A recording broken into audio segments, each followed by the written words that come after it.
Hello বন্ধুরা, আজকে নিয়ে এলাম লাউ শাকের স্পেশাল এক রেসিপি। খুবই কম উপকরণে ও কম সময়ে এই মুখরোচক শাকের রেসিপি বানিয়ে ফেলা যায়। গরম ভাতের সাথে খেতে অতুলনীয় লাগে। তাহলে আর দেরি না করে দেখে নিই এই রেসিপি কিভাবে বানানো হয়।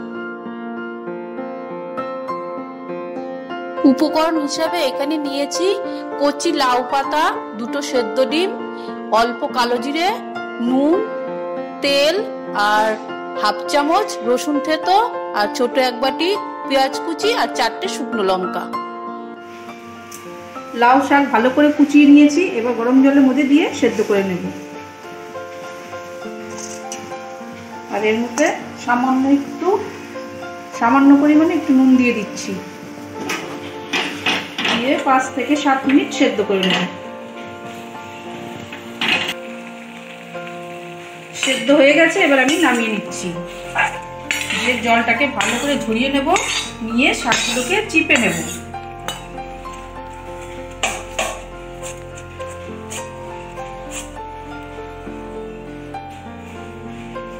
ঠান্ডা হয়ে গেছে, এবার আমি জলগুলো চিপে নিচ্ছি। এইভাবে জলগুলো চিপে চিপে নিচ্ছি।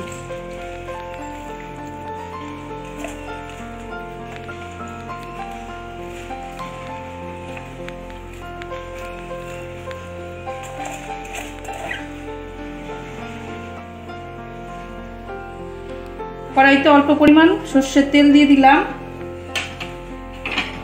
এতে কালো জিরে দিয়ে দিলাম অল্প পরিমাণ, আর 4টে শুকনো লঙ্কা, আর হাফ চামচ রসুন। এইগুলো ভালো করে ভেজে নিচ্ছি।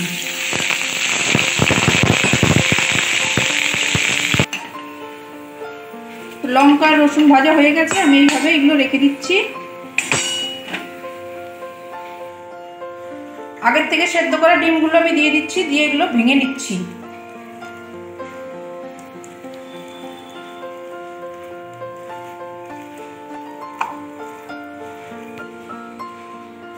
কিছুটা পেঁয়াজ কুচি দিয়ে দিচ্ছি,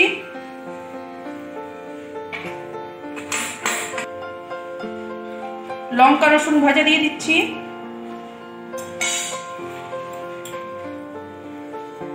পরিমাণ মতো নুন, আর কিছুটা কাঁচা সর্ষের তেল। এবার আমি এগুলো ভালো করে মাখিয়ে নিচ্ছি।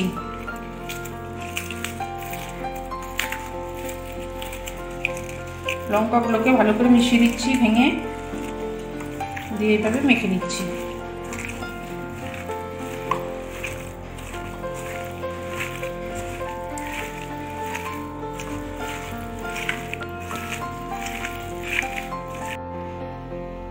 লাউ পাতা দিয়ে ডিম মাখা রেডি। এটা গরম ভাতের সঙ্গে খেতে কিন্তু খুবই সুন্দর লাগে।